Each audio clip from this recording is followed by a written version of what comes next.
Kolkata night Riders বনাম Chennai super কিংসের match, যেখানে কলকাতা নাইট রাইডার্স লাগাতার 3টি ম্যাচ জিতেছে, অবশ্যই ভালো পারফরমেন্স দিয়েছে। দিল্লির বিপক্ষে কলকাতা নাইট রাইডার্স আইপিএলের সেকেন্ড হাইয়েস্ট 272 রান করেছে। এখন চেন্নাই সুপার কিংসের কপালে দুঃখ তো বলাই যাচ্ছে, কারণ চেন্নাই সুপার কিংস আর কলকাতা নাইট রাইডার্স এখন ভাই বলতে গেলে হর্স পাওয়ারে খেলছে, যেখানে কলকাতা নাইট রাইডার্স এবং চেন্নাই সুপার কিংস সোমবার সন্ধ্যা 7:30টায় মুখোমুখি হচ্ছে, অর্থাৎ 8ই এপ্রিল। অবশ্যই আপনি কোন দলে সাপোর্ট করছেন নিচে কমেন্টে জানান।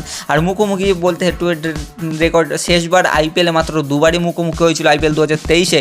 সেবারে কিন্তু চেন্নাই গিয়েই কিন্তু হারিয়েছিল কলকাতা নাইট রাইডার্স চেন্নাইকে। অর্থাৎ এবছরের প্রথম ম্যাচ কিন্তু চেন্নাই চিপকে খেলা হবে, সেখানে কিন্তু শেষবার অর্থাৎ আইপিএল 2023-এ হারিয়েছিল কলকাতা নাইট রাইডার্স। অবশ্যই এবার কি হারাতে পারবেন নিচে কমেন্টে জানান।